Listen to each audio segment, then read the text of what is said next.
இருப்பது விவசாயம் என்று சொன்னாலும் அதன் பின்புறம் இருப்பது போக்குவரத்து துறை. அப்படிப்பட்ட போக்குவரத்து துறைக்கு சிறப்பு பெற்ற மாவட்டம் தான் தமிழ்நாட்டில் இருக்கின்ற நாமக்கல் மாவட்டம்.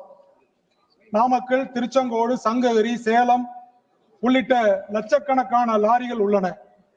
குறிப்பாக ட்ரெய்லர் எனப்படும் கனரக பொருட்களை ஏற்றி செல்லும் வாகனமும் அதே போல எல்பிஜி லாரிகளும் அதிக அளவில் உள்ளது நாமக்கல் பகுதி.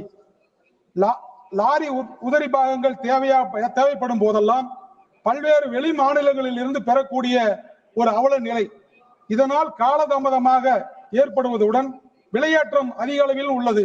இதனால் இதை போக்கும் வண்ணம் நாமக்கல் நகரிலே புதிய ஆட்டோமொபைல் பார்க்கை அமைக்க வேண்டும் என்று, அது தமிழகத்திலே முழுமையாக பயனுள்ளதாகவும் பொருட்கள் தாமதமின்றி கிடைப்பதற்கும் வாய்ப்புள்ளதாக இருக்கும்.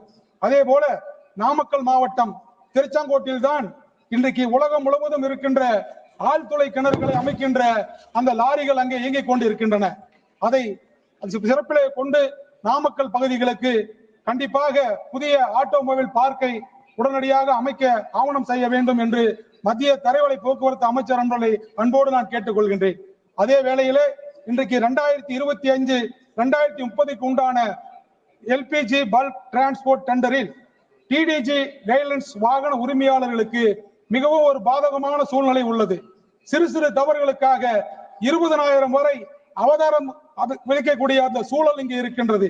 2018 டெண்டரிலே என்ன விலையை நிர்ணயித்தார்களோ அது இன்றைக்கு விலை ஏற்றத்துக்கு பிறகு, டீசல் விலை ஏற்றத்துக்கு பிறகும் 2025 அதே வாடகையை குறிப்பிட வேண்டியதாக இருக்கின்றது. அதனால் அங்கு இருக்கின்ற எல்பிஜி லாரிகள் ஓட்ட முடியாத ஒரு அவல நிலை. அதனால் பெட்ரோலியத்துறை அமைச்சர் அவர்கள் தலையிட்டு அதை பொது நிறுவன மேலாண்மை இயக்குநருடன் ஆலோசனை செய்து டெண்டர் விதிகளை தளர்த்தி எல்பிஜி ஒப்பந்ததாரர்களை பாதிக்காத வகையிலே மேற்கொள்ள வேண்டும். அதே நேரத்தில் இன்றைக்கு தென் மாநிலத்தில் இருக்கின்ற ஆந்திரா, தெலுங்கானா, தமிழ்நாடு, கேரளா, பாண்டிச்சேரி போன்ற தென் மாநிலங்களே எல்பிஜி லாரிகள் இன்றைக்கு காலவரையற்ற ஸ்ட்ரைக்கை உருவாக்கி இருக்கிறார்கள். அதற்கு சிலிண்டர் தட்டுப்பாடுகளும் ஏற்பட வேண்டிய அந்த சூழல் இருக்கின்றது. இதை மனதிலே கொண்டு அந்த எல்பிஜி லாரிகளுக்கு உண்டான அந்த திட்டத்தை நீங்கள் செயல்படுத்த வேண்டும் என்று அன்போடு நான் கேட்டு இடமர்கின்றேன். நன்றி, வணக்கம். माननीय सदस्य श्री लुम्बाराम जी।